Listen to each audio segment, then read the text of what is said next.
जी class आवाज आ रही है?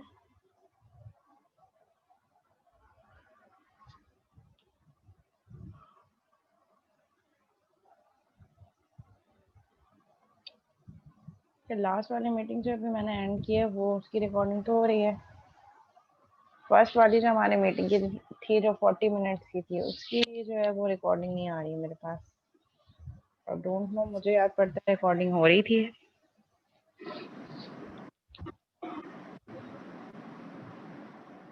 मेरा भी आ रही थी रिकॉर्डिंग। हाँ, अभी सेकंड वाली मीटिंग जो अभी मैंने एंड की है उसकी रिकॉर्डिंग हो रही थी। पता नहीं फर्स्ट वाले में क्या प्रॉब्लम हुई, आई डोंट नो। ना उसने कन्वर्ट किया और मैं जो फोल्डर जाके देखती हूँ मेरे पास मीटिंग का जो फोल्डर बन रहा है उसमें भी कुछ नहीं आ रही, कोई फाइल नहीं आ रही, बस सिर्फ चैट वाली फाइल है।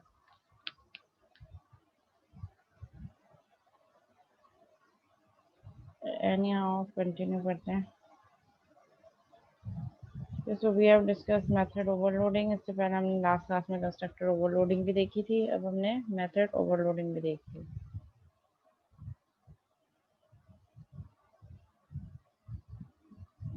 अब जो हमारे पास नेक्स्ट टॉपिक है ये है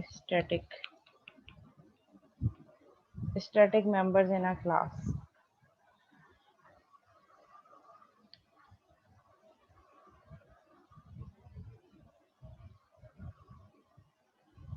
ठीक है, सो स्टैटिक मेंबर्स हमारे पास क्या क्या चीज़ें स्टैटिक हो सकती हैं। We can have static variable, जैसे हमने ऑब्जेक्ट लेवल डिक्लेयर किए थे उनको हम स्टैटिक बना सकते हैं। We can have static method, we can have static constructor, we can have static properties as well. Each and everything जो हमने अब तक यूज़ किया, हम क्या क्या चीज़ें पढ़ते आ रहे हैं क्लास के अंदर। We can have concept of static classes as well. तो हमने सबसे पहले क्लास डिस्कस की, तो हम क्लास को भी स्टैटिक कर सकते हैं। देन हमने क्लास के अंदर देखे कि क्लास के दो कंपोनेंट्स होते हैं, डाटा मेंबर जो कि वेरिएबल्स होते हैं और मेंबर फंक्शंस। सो हम डाटा मेंबर्स को भी स्टैटिक कर सकते हैं, हम मेंबर फंक्शंस ही मेथड्स को भी स्टैटिक कर सकते हैं। फिर हमने प्रॉपर्टीज देखी, सो हम प्रॉपर्टीज को भी स्टैटिक कर सकते हैं।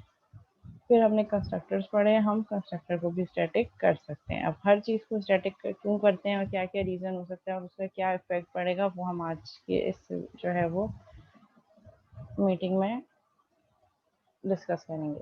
अच्छा, so question here is that कि स्टैटिक का क्या मतलब है।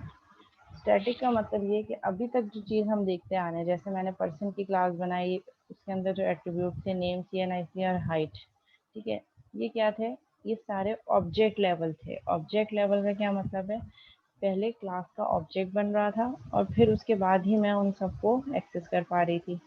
अदर उनकी वैल्यूज़ को कंस्ट्रक्टर के थ्रू चेंज करना हो या प्रॉपर्टीज़ यूज़ करनी हो या कुछ भी करना हो, तो उसके लिए मुझे ऑब्जेक्ट ज़रूरी था। इट मीन्स कि हर ऑब्जेक्ट की उन डाटा मेंबर्स के लिए अपनी ओन कॉपी है। जैसे मैं एक पर्सन हूँ, अगर मैं उस क्लास का एक ऑब्जेक्ट हूँ तो मेरे एक अलग नेम, CNIC और हाइट है। सिमिलरली आप सब उस क्लास पर्सन की क्लास से बिलोंग कर रहे हैं, तो आप सब अलग अलग ऑब्जेक्ट हैं और हर ऑब्जेक्ट के लिए नेम, CNIC और हाइट डिफर कर रही है। यानी कि मेमोरी में हर किसी के लिए क्या है, अपनी एक ओन कॉपी है। ठीक है, सो ये ऑब्जेक्ट लेवल है। ऑब्जेक्ट लेवल का मतलब क्या है, ऑब्जेक्ट लेवल का मतलब ये है कि आपने जो क्लास के वेरिएबल्स और मेथड्स बनाए हैं उन सबको एक्सेस करने के लिए पहले आपको ऑब्जेक्ट क्रिएट करना ज़रूरी है और ऑब्जेक्ट के नाम के साथ ही आप उन वेरिएबल्स या उन मेथड को एक्सेस कर सकते हैं। ठीक है, तो स्टैटिक मेरे पास एक ऐसी फील्ड है कि अगर कोई ऐसा एट्रीब्यूट है जो क्लास के तमाम ऑब्जेक्ट्स के लिए कॉमन है, जो सब शेयर कर रहे हैं, जो चेंज नहीं हो सकता, हर ऑब्जेक्ट के लिए सेम है, तो उसके लिए हम स्टैटिक वेरिएबल यूज़ करेंगे। सो कोई ऐसा सिनेरियो आप सोचें, समझ में आपके आ रहा हो कि कोई ऐसा सिनेरियो कौन सा हो सकता है कि जिसमें कोई एक वेरिएबल या दो वेरिएबल ऐसे हों जो सब ऑब्जेक्ट्स के लिए कॉमन हो और बाकी डिफर कर सकते हो। ऐसा कुछ लग रहा है आपको पर्सन की क्लास में? ऐसी क्या फील्ड ऐसी हो सकती है, नेम हर किसी का अपना होगा, हर किसी की नेम की अपनी ओन कॉपी होगी, CNIC हर किसी का अपना यूनिक होगा, हर किसी की ओन कॉपी होगी, हाइट सबकी डिफर कर सकती है। इसके अलावा कोई और एट्रीब्यूट ऐसा लग रहा है आपको कि जिसमें लग सकता है कि जो सब ऑब्जेक्ट के लिए कॉमन हो? तो स्टैटिक को फिर डिफाइन कर दें। सॉरी, एक दफा स्टैटिक को फिर डिफाइन कर दें ना। स्टैटिक कोई मेरे तो ख्याल डिफाइन से कर। सेकंड सेमेस्टर के स्टूडेंट्स उसमें सबका कोर्स सेम होगा, सही है, मतलब बंदे चेंज होते जाएंगे लेकिन कोर्स तो आउटलाइन सेम ही होगी। ठीक है, तो कोर्स नेम तो अगर स्टूडेंट की हम वाइज बात कर रहे हैं, अगर स्टूडेंट की क्लास है तो स्टूडेंट की क्लास में भी कोर्स सेम हो, अगर हम एक कोर्स कैटलॉग की बात कर रहे हैं, तो सॉर्ट ऑफ। और अच्छा, एक एग्जांपल दिया है बैंक नेम, जैसे दानियाल ने एक एग्जांपल दिया है, अगर मैं बैंक अकाउंट की बात करूं, ठीक है, और हम एचबीएल की बात कर रहे हैं, so bank name is HBL, उसके अंदर मल्टीपल अकाउंट होल्डर्स हैं, हर अकाउंट होल्डर की अपनी ओन डिटेल होगी जो specific to the account holder होगी। जैसे अगर मैं एचबीएल का अकाउंट है मेरे पास, तो मेरा अपना एक अकाउंट नेम होगा, अकाउंट नंबर होगा, ठीक है, वो सारी जो अकाउंट के क्रेडेंशियल्स हैं वो मेरे अपने होंगे। लेकिन एक चीज जो कॉमन होगी वो क्या होगी, बैंक नेम एचबीएल। इस तरह आपका एचबीएल का अकाउंट है, आप सबके कुछ एट्रीब्यूट्स अपने होंगे जो स्पेसिफिक होंगे, लेकिन you are connected to the bank. तो स्टैटिक का मतलब ये है कि कोई ऐसा एट्रीब्यूट या कोई ऐसी फील्ड जो तमाम ऑब्जेक्ट्स के लिए कॉमन है, शेयर्ड एट्रीब्यूट, जिसको तमाम ऑब्जेक्ट एज इट इज, बस आपने स्टैटिक फील्ड को एक दफ़ा डिफाइन किया और वो स्टैटिक फील्ड तमाम ऑब्जेक्ट्स के लिए कॉमन है। इसकी एक और एग्जांपल मैं आपको ये दे देती हूँ, एक तो बैंक अकाउंट की हो गई। पर्सन की क्लास में जो मैं आपसे कह रही थी नेशनैलिटी, अगर हम पाकिस्तान की, अगर हम अपनी बात करें तो हमारी नेशनैलिटी सबकी कॉमन है, ठीक है, मेरी नेशनैलिटी भी पाकिस्तान है, आपकी भी नेशनैलिटी क्या है, Pakistani. So we all belong to same nationality, so nationality same है, लेकिन मेरा अपना नाम है, मेरी अपना CNIC नंबर है, मेरी एज हाइट सब डिफर कर रहा है, इसी तरह आपका नेम एज हाइट सब डिफर कर रहा है, लेकिन एक चीज़ जो कॉमन है वो क्या है, nationality. We belong to same nationality. तो ये क्या हो गया, ये हमारे पास हो गया स्टैटिक फील्ड। इसके अलावा और क्या चीज़ हो सकती है, डिपार्टमेंट नेम, हर एम्प्लॉय का अपना नाम होगा, डेजिग्नेशन होगी, डेट ऑफ ज्वाइनिंग होगी, but they belong to a single organisation. अच्छा, इसको मैं डिपार्टमेंट तो नहीं कह सकती, इसको हम ऑर्गेनाइजेशन नेम कह रहे हैं, क्योंकि ऑर्गेनाइजेशन में भी we can have multiple departments ना। अकाउंट डिपार्टमेंट है तो कॉमन तो नहीं हो गया, अकाउंट डिपार्टमेंट हो सकता है हमारे पास, HR डिपार्टमेंट हो सकता है, ठीक है। तो हम मेन कंपनी नेम, ठीक है, एग्जैक्टली सिटी नेम भी हो सकता है, कंपनी नेम भी हो सकता है। अगर हम यूनिवर्सिटी की बात करें, जो आप कोर्सेज की बात कर रहे थे, उसमें कोर्सेज तो फिर डिफर कर सकते हैं, आगे जाके कोर्सेज चेंज हो सकते हैं, एक स्टूडेंट हो सकता है ऊप में एनरोल हो सकता है, एक स्टूडेंट डेटा सिस्टम्स में एनरोल हो, तो इसकी एग्जांपल हो सकती है university. PF kit, we all are associated through PF kit, तो PF kit is a static field. आप भी PF किट के स्टूडेंट हैं, मैं भी PF किट की फैकल्टी हूँ, तो जो ऑर्गेनाइजेशन है वो हमारी सेम है। अब रोल डिफर हो सकता है, सब चीज़ें डिफर हो सकती हैं, नेम एज हाइट रोल सब चीज़ें डिफर है, लेकिन एक चीज़ जो कॉमन है वो क्या है हमारे पास, वो हमारे पास है university name through which we are associated. Ma'am rules भी, रूल्स कैसे हो सकते हैं, मैम रूल्स भी सब पे अप्लाई सेम ही होता है। तो रूल्स तो ऐसे कोई फील्ड तो नहीं है ना, रूल्स तो सिंपल हमारे पास एक समरी हो सकती है। मैम एज एन इंफॉर्मेशन तो प्रोवाइड कर सकते हैं ना स्टैटिक में, अगर हम ऐसी कुछ इंफॉर्मेशन प्रोवाइड करना चाह रहे हैं उसको, तो at the start of the हम पेज। तो स्पेसिफिक फील्ड की बात कर रहे हैं ना, कि एट्रीब्यूट्स की बात कर रहे हैं हम, अभी इंफॉर्मेशन की बात नहीं कर रहे हैं। हम कह रहे हैं कि ऐसी कौन सी चीज़ है जो कॉमन होगी और कौन कौन से एट्रीब्यूट्स ऐसे हैं जो डिफर कर सकते हैं। Okay ma'am. ठीक है, अच्छा, मिस लाइब्रेरीज प्रोग्राम के में देखो, डिफरेंस। प्रोग्राम में जो तसव्वुर, एक मिनट असमन, मैं आपके भी इस एग्जांपल सुनती हूँ, यहाँ पे तसव्वुर ने भी एक चीज़ सेंड की है, प्रोग्राम कॉमन हो सकता है लाइक BSCS। अच्छा, अब देखो प्रोग्राम्स में भी हमारे पास डिफरेंट कैटेगरीज हैं, जहाँ कैटेगरीज आ गई, अब PF किट एक ऑर्गेनाइजेशन है, एक एजुकेशनल इंस्टीट्यूट है, वो BSCS भी ऑफर कर रहा है, वो BSSC भी ऑफर कर रहा है, ठीक है, MSCS भी ऑफर हो रहा है, BS जो है वो मार्केटिंग एंड मैनेजमेंट वो भी ऑफर हो रहा है, BS ERP भी ऑफर हो रहा है। So there are different programmes. अब हर स्टूडेंट, कुछ स्टूडेंट BSCS के होंगे, कुछ BS ERP के होंगे, कुछ, तो यहाँ पे डिफरेंस आ गया।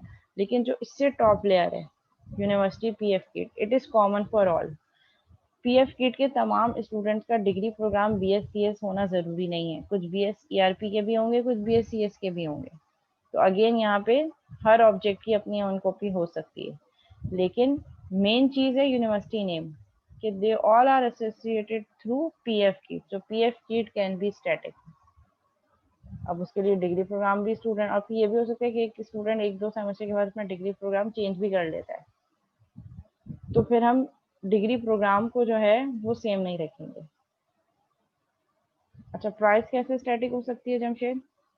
प्राइस तो हर प्रोडक्ट की अपनी ओन प्राइस होगी, तो प्राइस भी कॉमन नहीं है, शेयर्ड एट्रीब्यूट नहीं है। अच्छा असवन, आप भी कुछ कह रहे थे, आप क्या एग्जांपल दे रहे थे? इसमें कह रहा था जैसे लाइब्रेरीज में डिफरेंट सेक्शन होते हैं, जैसे साइंस का हो गया और मैथ्स का हो गया, तो ये तो कॉमन हो सकते हैं, लेकिन इनकी बुक्स जो होंगी वो डिफरेंट हो सकती हैं, तो ये हो सकता है देखो इसमें। अब कैटेगरीज भी डिफरेंट हो गई ना, डिफरेंट सेक्शंस हैं।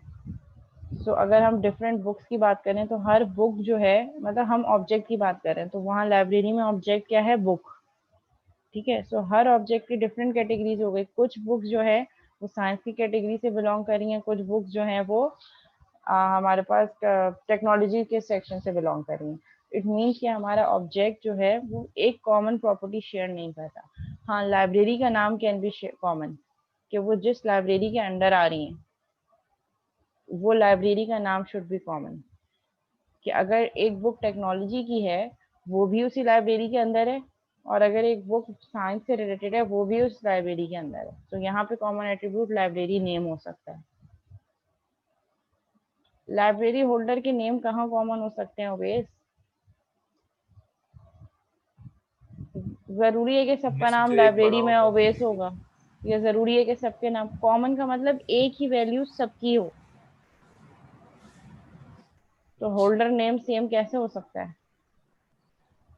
कहने का मतलब है जो बड़ा होता है ना, जो मैनेज कर रहा होता है ऑन लाइब्रेरीज, उसका नहीं, नाम। हैं तो सारे यूजर ना, सबके अपने अलग अलग नाम है, हर किसी की वैल्यू चेंज कर रही है, हर किसी की वैल्यू और कोई एक अलग इंफॉर्मेशन है जो अलग टेबल में मेंटेन हो रही है, लेकिन कोई ऐसी चीज जो सबके लिए कॉमन है जो चेंज नहीं हो रही, वो स्टैटिक होती है।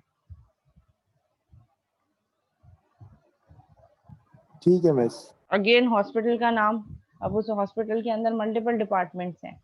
अगर मैं एक ऑब्जेक्ट की बात करूं वो एचआर डिपार्टमेंट से बिलोंग कर रहा है, एक और ऑब्जेक्ट की बात करूं वो मेरे पास जो है वो किसी और डिपार्टमेंट से, अकाउंट डिपार्टमेंट से बिलोंग कर रहा है।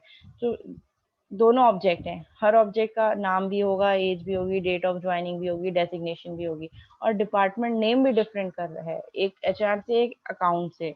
इट मीन्स यहाँ पे कोई भी चीज़ कॉमन नहीं है। कॉमन है तो क्या चीज़ है? कॉमन है तो यूनिवर्सिटी हॉस्पिटल का नाम जिसके अंदर सब काम कर रहे हैं। मैम कंपनी हो सकता है? हाँ, कंपनी का नेम सबके लिए कॉमन होगा। अलग अलग डिपार्टमेंट डिफर हो सकते हैं, एम्प्लॉय के नेम डिफर हो सकते हैं, एम्प्लॉय की डेजिग्नेशन डिफर हो सकती है, एम्प्लॉय की सैलरी डिफर हो सकती है। सारे ऑब्जेक्ट लेवल हैं जो आज तक हम पढ़ते आ रहे हैं। नई चीज जो कॉमन है, जो सब कुछ जो सब शेयर कर रहे हैं, वो स्टैटिक करेंगे हम। सिटी नेम नेम किस सिनेरियो में बोल रहे हैं आप तसव्वुर? मतलब सिनेरियो तो मुझे बताया ना कि किस सिनेरियो में सिटी है।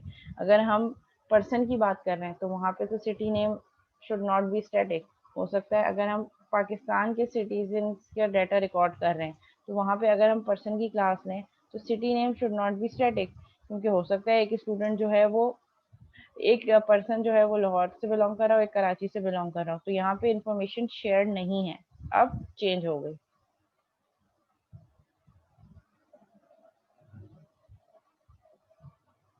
अच्छा, अब कराची में भी डिफरेंट कैंपसेस हैं कीट के, सिटी भी है, नॉर्थ भी है, मेन भी है। तो campus name is not static इस केस में। ठीक है, कुछ स्टूडेंट्स यहाँ पे डिवीजन हो गए ना, कुछ स्टूडेंट्स सिटी के हैं, कुछ मेन के हैं, तो हर किसी के कैरेक्टरिस्टिक चेंज हो गए। हाँ, सिटी सेम रहेगा लेकिन कैंपसेस डिफरेंट के नाम से हम नहीं वो कर सकते। सिटी नेम कराची है, हाँ, लेकिन अगर पीएफ किट लेट एज्यूम के लाहौर में भी इसका एक वो हो रहा है, तो फिर उस केस में सिटी जो है वो सेम नहीं रहेगा, वो स्टैटिक नहीं होगा। अच्छा, मोबाइल का नेम कैसे हो सकता है स्टैटिक? एक सैमसंग का मोबाइल है, एक नोकिया का मोबाइल है। हाँ, अगर सेम कंपनी से बिलोंग कर रहे हैं और हम सेम कंपनी के लिए क्लास बना रहे हैं तो फिर उसके लिए कंपनी जो मोबाइल का नेम है वो सेम रहेगा। मॉडल नंबर चेंज हो सकता है पर जो कंपनी नेम है, अगेन अगर सैमसंग है, सारे मोबाइल सैमसंग के हैं तो कंपनी नेम इज सेम। ठीक है, तो यहाँ पे हम इसकी थोड़ी सी डेफिनेशन को भी देख लेते हैं। There is an important exception to the rule that each object of a class has its own copy of all the data members of the class। अभी आज तक जो हम देखते हैं उसमें क्या है कि हमारे पास हर ऑब्जेक्ट जो है क्लास का उसकी अपनी ओन कॉपी है। जैसे हमने पर्सन की क्लास में नेम, CNIC और हाइट रखा, तो हर आने वाला ऑब्जेक्ट इन सारे डेटा मेंबर्स की अपनी अलग अलग कॉपी रखेगा जो मेमोरी में अलग ऑब्जेक्ट के नाम के साथ स्टोर होगी। ऑब्जेक्ट 1 है उसकी अलग डिटेल्स, ऑब्जेक्ट 2 उसकी अलग डिटेल, मतलब हर आने वाले ऑब्जेक्ट के लिए, हर क्रिएट होने वाले ऑब्जेक्ट के लिए हर डेटा मेंबर की अपनी ओन कॉपी है जिसको वो चेंज कर सकता है, अपडेट कर सकता है, जिसका दूसरे ऑब्जेक्ट पे कोई इफेक्ट नहीं पड़ेगा। इन सर्टेन केसेस, अभी कहने के कुछ केसेस में ऐसा होता है, only one copy of a variable should be shared by all object of a class. कुछ केसेस में ऐसा भी होता है कि जो है सिर्फ एक ही कॉपी एक वेरिएबल की तमाम ऑब्जेक्ट्स में शेयर हो सकती है। A static data member is used for these and other reasons। इस रीजन के लिए हम स्टैटिक डाटा मेंबर को यूज कर रहे होते हैं। स्टैटिक डाटा मेंबर मीन्स कि कोई ऐसी कॉमन फील्ड जो सबके लिए सेम है। Static members exist as member of the class rather than as an instance. ठीक है, जैसे हमने पर्सन की क्लास बनाई थी उसमें हमने नेम, एज और हाइट, CNIC ये सब चीज़ें डिफाइन की थी, तो ये हमारे इंस्टेंस लेवल वेरिएबल है। इंस्टेंस लेवल मीन्स कि इनको एक्सेस करने के लिए पहले हमें ऑब्जेक्ट बनाना पड़ेगा और फिर हम ऑब्जेक्ट के नाम के साथ उनको एक्सेस कर सकते हैं, इसीलिए वो इंस्टेंस लेवल वेरिएबल्स हैं। जबकि स्टैटिक मेंबर्स क्या हैं? क्लास लेवल वेरिएबल्स हैं। उनके लिए ऑब्जेक्ट क्रिएट करना ज़रूरी नहीं है क्योंकि उनकी अपनी एक अलग कॉपी है जो सब ऑब्जेक्ट्स के लिए कॉमन होगी। So this keyword is not available in static member function. वहाँ पे हम दिस का कीवर्ड यूज करते थे कंस्ट्रक्टर के साथ, यहाँ पे स्टैटिक मेंबर्स के लिए हम दिस का कीवर्ड यूज करना ज़रूरी नहीं है क्योंकि ये कॉमन है। हम दिस क्यों यूज कर रहे होते थे? इस ऑब्जेक्ट के लिए, जो ऑब्जेक्ट आ रहा है उसके लिए, लेकिन अब तो हम ऑब्जेक्ट की बात ही नहीं कर रहे हैं, हम तो कह रहे हैं कि कॉमन एट्रीब्यूट है जो सबके लिए सेम है, इसीलिए दिस का कीवर्ड स्टैटिक फील्ड के साथ हम यूज नहीं करेंगे। A non static member function, non static मतलब इंस्टेंस लेवल, वो चीज जो स्टैटिक नहीं है, जो आज तक हम पढ़ते आ रहे हैं वो इंस्टेंस लेवल है, जिसको हम नॉन स्टैटिक मेंबर फंक्शन या नॉन स्टैटिक डेटा मेंबर कह रहे हैं। A non-static member function can be called only after instantiating the class as an object। ठीक है, वो क्या कह रहे हैं कि जो आपका नॉन स्टैटिक मेंबर है, जिसको आपने नॉन स्टैटिक मेथड है, जो इंस्टेंस मेथड है, जो आज तक हम बनाते आ रहे हैं, इसको आप कैसे कॉल कर सकते हैं? सिर्फ ऑब्जेक्ट के नाम के साथ। पहले उस क्लास का ऑब्जेक्ट बनेगा फिर आप उसको एक्सेस करेंगे, जबकि स्टैटिक मेंबर के साथ ये केस नहीं है। A static member function can be called even when a class is not instantiated। ठीक है, स्टैटिक में अगर आप किसी मेथड को स्टैटिक बना लेते हैं तो वो स्टैटिक फील्ड को आप एक्सेस कर सकते हैं without creating object. Static functions में access only static data members, लेकिन एक लिमिटेशन ये है कि जो आप स्टैटिक मेथड बनाएंगे उन स्टैटिक मेथड्स में सिर्फ स्टैटिक डाटा मेंबर्स ही होंगे। इंस्टेंस लेवल वेरिएबल्स आप नहीं यूज कर सकते क्योंकि फिर उनको एक्सेस करने के लिए ऑब्जेक्ट क्रिएट करना जरूरी होगा, और स्टैटिक मेथड्स को हम विदाउट ऑब्जेक्ट क्रिएशन एक्सेस कर सकते हैं, इसीलिए स्टैटिक फंक्शन में सिर्फ स्टैटिक डाटा मेंबर्स ही हो सकते हैं। ठीक है, static data member in class.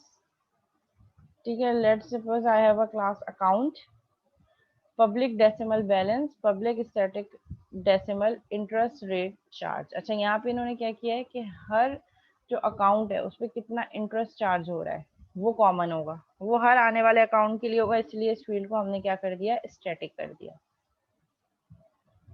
First field non static है, जैसे आज तक हम करते आ रहे हैं, access modifier name, data type name and variable का नेम।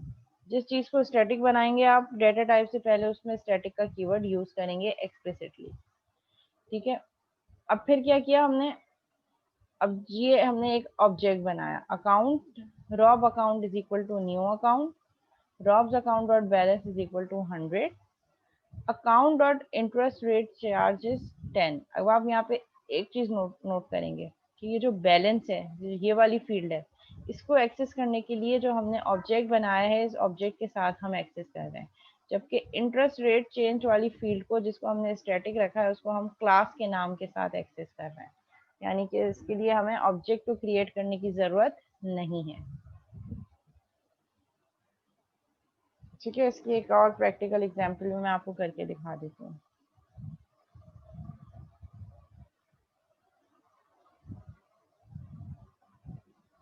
लेट्स से यही वाली हम एक एग्जांपल लेते हैं, एक क्लास में यहाँ पे बनाती हूँ।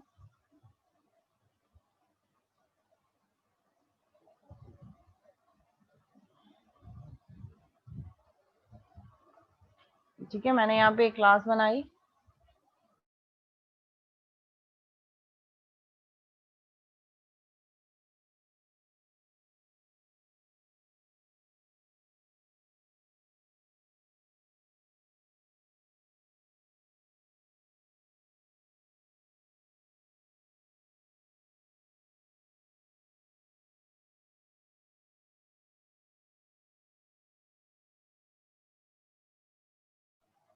ठीक है, यहाँ पे मैंने क्लास बनाई लेट्स से पर्सन की, पब्लिक क्लास पर्सन। ठीक है, इसमें मैंने क्या क्या फील्ड्स रखी, पब्लिक, स्टैटिक, स्ट्रिंग, नेशनैलिटी। अगर मैं पाकिस्तान की सारे जो है वो जितने भी पर्सन है उनके लिए बना रही हूँ, तो मैंने नेशनैलिटी को रख दिया स्टैटिक। फिर मैंने डिफाइन किया public string name, and then मैंने डिफाइन किया पब्लिक इंट एज या CNIC। ठीक है, और फिर एक और फील्ड ले ली पब्लिक इंट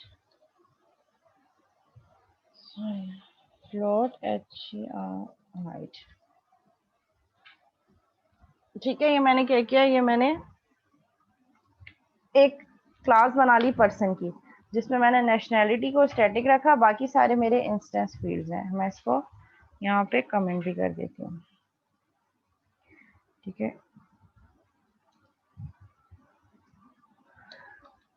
ये मेरे पास क्लास लेवल फील्ड है स्टैटिक, और जो इसके बाद ये सारी हैं नेम, CNIC और हाइट, ये मेरे पास क्या है, ये मेरे पास है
अच्छा क्लास, तो ये मेरे पास क्लास लेवल फील्ड है जो स्टैटिक फील्ड है नेशनैलिटी, और दूसरी मैंने इंस्टेंस लेवल फील्ड रखी है नेम, CNIC और हाइट। बाकी सारी चीज़ें हम वैसे कॉल करेंगे कंस्ट्रक्टर्स वगैरह, लेकिन कंस्ट्रक्टर में हम ये स्टैटिक वाली फील्ड को सेट नहीं करेंगे।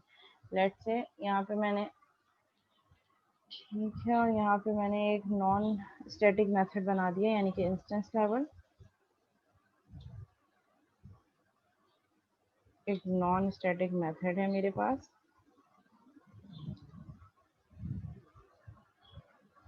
Public void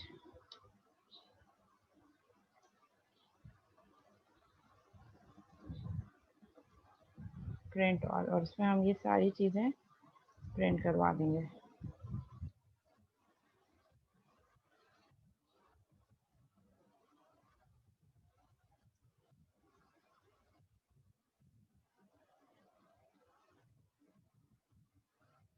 console.writeLine nationality। अच्छा, नॉन स्टैटिक फील्ड्स में स्टैटिक फील्ड्स हम यूज़ कर सकते हैं, बट स्टैटिक फील्ड्स में यानी कि जो स्टैटिक मेथड होंगे उसमें नॉन स्टैटिक फील्ड्स यूज़ नहीं हो सकती। जैसे ये मेरे पास एक नॉन स्टैटिक मेथड है जो अब तक आज तक हम पढ़ते आ रहे हैं, जिसमें स्टैटिक का कीवर्ड हमने नहीं लगाया, उसमें हम स्टैटिक और नॉन स्टैटिक दोनों फील्ड्स यूज़ कर सकते हैं। जैसे मैंने स्टैटिक फील्ड नेशनैलिटी यूज़ की और non static field name, CNIC और हाइट। ठीक है, नेम हो गया, CNIC एंड हाइट हो गया।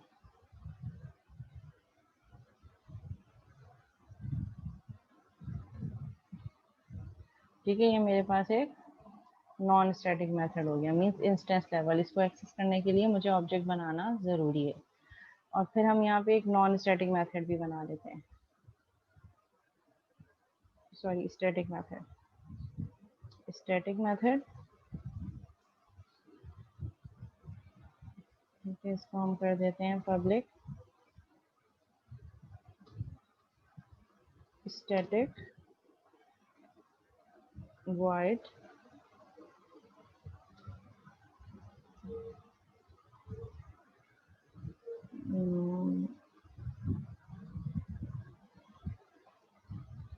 ठीक है, ये मैंने एक मेथड बना दिया, और ये मेथड क्या रिटर्न करे हमें, नेशनैलिटी। यानी कि जो मैंने एक स्टैटिक फील्ड रखी थी, क्योंकि ये मेथड स्टैटिक है तो इसमें हम सिर्फ स्टैटिक फील्ड यूज़ कर सकते हैं। अगर मैं इसमें लेट्स से नेम एक्सेस करने की कोशिश करूँगी जो नॉन स्टैटिक फील्ड है, तो देखते हैं क्या होगा। एरर थ्रो करेगा या मुझे, ठीक है, इसने मुझे एरर शो कर दिया। An object reference is required for the non static field method और प्रॉपर्टी पर्सन नेम। यहाँ पे क्या कह रहे हैं कि हमारे पास नेम को एक्सेस करने के लिए ऑब्जेक्ट क्रिएट करना ज़रूरी होगा, जबकि ये जो मैंने स्टैटिक मेथड बनाया है, ये स्टैटिक मेथड क्लास के नाम के साथ भी एक्सेस हो जाएगा। इसीलिए हम नॉन स्टैटिक फील्ड्स को स्टैटिक मेथड में डिफाइन नहीं कर सकते, इसलिए इसने मुझे एरर थ्रो किया है।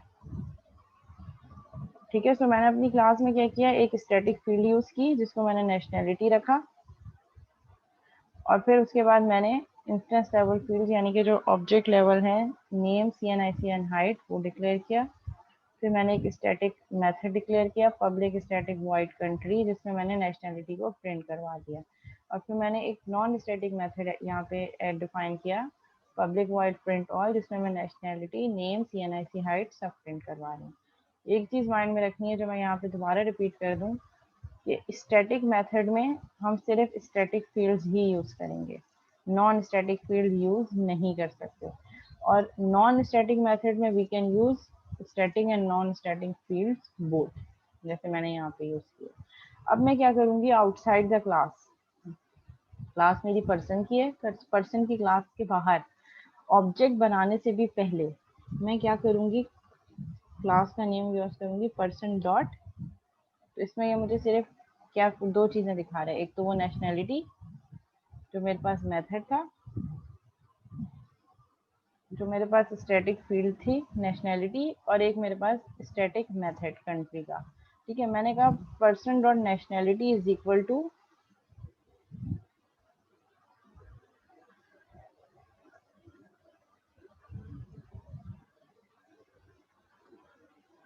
पाकिस्तान। ठीक है, ये मैंने एक स्टैटिक फील्ड को सेट कर दिया। ठीक है, अब इसी से मैं कॉल करवा देती हूँ पर्सन डॉट कंट्री। अभी मैंने कोई ऑब्जेक्ट नहीं बनाया। अभी आप ये समझें कि मैंने ऑब्जेक्ट बनाने से पहले मैं कंट्री को इनिशियलाइज करवा रही हूँ। ये किस कंट्री के मैं ऑब्जेक्ट बनाने जा रही हूँ। जब मैं इसको रन करूंगी तो देखें विदाउट क्रिएटिंग ऑब्जेक्ट मैंने ये काम अचीव कर लिया। ये वही वैसे ही काम कर रहा है जैसे आपने अब तक राइट लाइन का मेथड यूज करते हैं ना आप लोग। Console dot write line, class का नाम कंसोल डॉट राइट लाइन का स्टैटिक मेथड। मैथ के सारे मेथड यूज करते हैं, math dot power, math dot square root, class के नाम के साथ। यानी कि ये class level fields and class level methods हैं।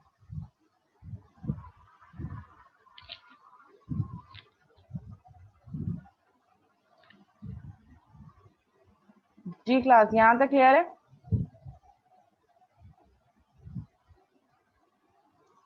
अगर कोई क्यूरी है तो आप पूछ सकते हैं।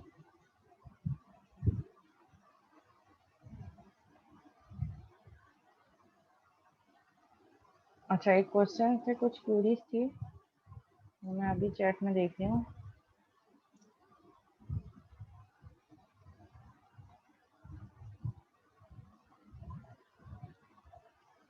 मोहम्मद अनस का क्वेश्चन है कि मिस तो स्टैटिक का फ़ायदा क्या हुआ, बाकी फील्ड्स के लिए हम इंस्टेंस तो करेंगे ही। जब इंस्टेंस बनाना होगा तब इंस्टेंस बनाएंगे, लेकिन स्टैटिक फील्ड को एक्सेस करने के लिए, स्टैटिक फील्ड को मेथड करने के लिए, मेथड को यूज़ करने के लिए हमें ऑब्जेक्ट बनाने की ज़रूरत नहीं है।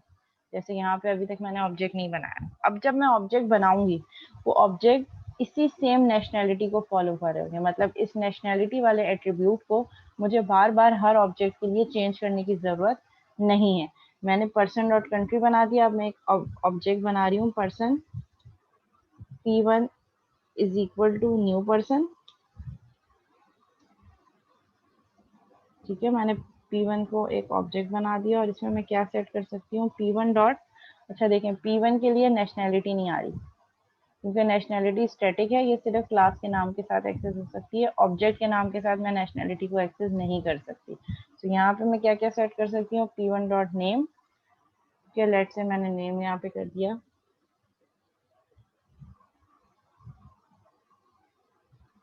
पिज़्ज़ा। ठीक है, फिर मैंने P1 डॉट CNIC 1 2 3 4 5 कर दिया। ठीक है, फिर मैंने P1 dot height is equal to. ठीक है, अब फिर मैंने एक और ऑब्जेक्ट बनाने, और मैं यहाँ से कर देती हूँ P1 डॉट प्रिंट ऑल, और इसको मैंने रन करवा दिया।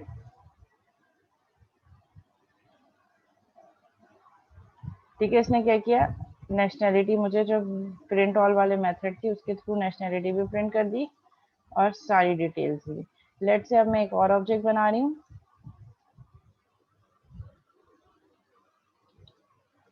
Person P2 is equal to new person.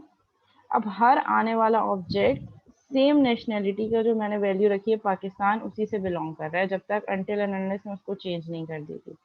ठीक है, मैंने कहा P2 dot name is equal to Rida. ठीक है, P2 dot CNIC is equal to, कुछ भी रैंडम रख लेते हैं, and P2 dot is equal to 5.6F। ठीक है, और फिर P2 के लिए भी मैं कॉल कर देती हूँ P2 डॉट प्रिंट ऑल। सो हर ऑब्जेक्ट के लिए nationality would remain same. Ma'am वो CNIC माइनस लिखा हुआ है आपने। ठीक है, मैंने इसको रन किया। हर ऑब्जेक्ट के लिए ऑटोमेटिकली वो जो shared attribute, basically static attribute को हम इसलिए यूज कर रहे होते हैं shared attribute for the all object. Her object की अपनी ओन कॉपी नहीं होगी उसकी, बल्कि अगर कोई ऐसा कॉमन एट्रीब्यूट है जो सब ऑब्जेक्ट्स के लिए कॉमन है, तो हम उसको स्टैटिक कर देंगे, ताकि वो चीज़ हर ऑब्जेक्ट के लिए बार बार हमें रिपीट ना करनी पड़े। जस्ट हम एक दफ़ा डिफाइन करें और उससे रिलेटेड ऑब्जेक्ट्स क्रिएट करते चले जाएं, सो वो ऑटोमेटिकली ऑब्जेक्ट उससे लिंक होते चले जाएंगे। हाँ, आगे जाके अब मैं चाह रही हूँ कि मैं नेशनैलिटी चेंज कर दूँ। ठीक है, अब जो नेक्स्ट ऑब्जेक्ट्स हम बना रहे हैं पाकिस्तान के, लेट अज्यूम सारे ऑब्जेक्ट हो गए। अब हमने क्या करना है, अब हमने नेशनैलिटी चेंज कर देनी है। अब जो नेक्स्ट ऑब्जेक्ट्स बनेंगे वो किसी और नेशनैलिटी के हो, तो फिर यहाँ से हम क्या करेंगे, पर्सन की क्लास में जाएंगे, पर्सन डॉट नेशनैलिटी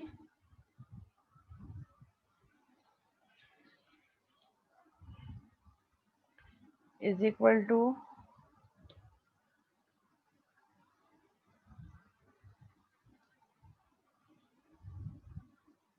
ठीक है, मैंने यहाँ से जाके नेशनैलिटी को क्या किया, चेंज कर दिया।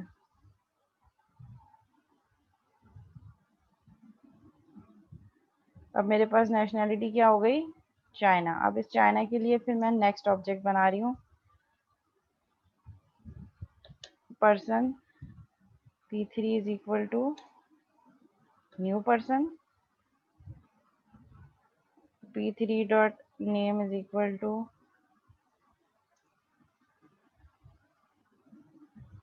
ठीक है, कोई भी ऐसी रैंडम नेम रख दिया मैंने, p3 dot cnic 12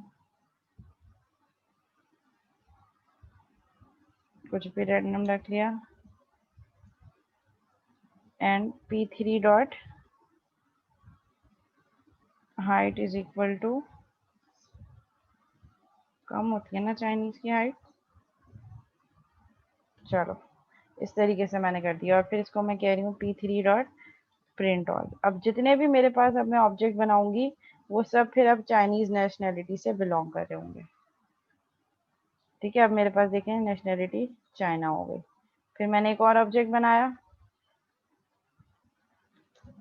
person p4 is equal to new person, यानी कि मुझे हर ऑब्जेक्ट के लिए जो स्टैटिक फील्ड है मैं उसको चेंज नहीं करी। स्टैटिक फील्ड को एक दफ़ा डिफाइन किया, हर ऑब्जेक्ट ऑटोमेटिकली उससे लिंक कर रहा है। तो static field as a common shared attribute use हो रही है, ऐसे एट्रीब्यूट जिसकी वैल्यू तमाम ऑब्जेक्ट के लिए सेम है। फिर मैं नेक्स्ट ऑब्जेक्ट बनाया, उसके लिए मैं क्या करूँगी, p4 डॉट नेशनैलिटी एक दफ़ा चेंज की। अब सारे ऑब्जेक्ट जब तक नेक्स्ट टाइम नेशनैलिटी चेंज नहीं करूँगी वो सारे चाइना की नेशनैलिटी कंसीडर होंगे। p4 dot name is equal to हम कर देते हैं कुछ भी random name, p4 dot cnic कर देते हैं, and p4 dot height is equal to कर देते हैं, और इसके लिए हम कॉल कर देते हैं p4 डॉट प्रिंट ऑल।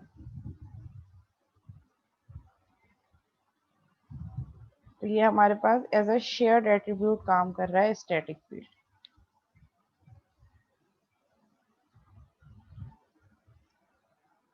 ये देखें, इसने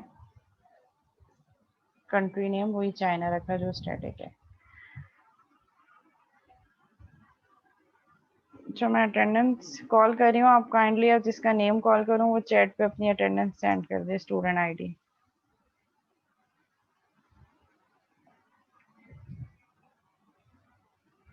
अली असद वादिया, अली असद प्रेजेंट है, एब्सेंट है। मोहम्मद अमार, मोहम्मद अमार, अच्छा, जिनकी अटेंडेंस हो जाएगी वो फिर लीव कर जाएंगे, और जिनकी अटेंडेंस रह जाएगी वो फिर सेम मीटिंग पे दोबारा ज्वाइन करेंगे अटेंडेंस के लिए। मोहम्मद अमार भी एब्सेंट है। अहमद हशाम कयानी, अहमद हशाम कयानी एब्सेंट। अंसर अली एब्सेंट। अबरारुल हसन, अच्छा अंसर अली प्रेजेंट है। अबरारुल हसन, ये फर्स्ट सेशन की अटेंडेंस हो रही है, इसके बाद ब्रेक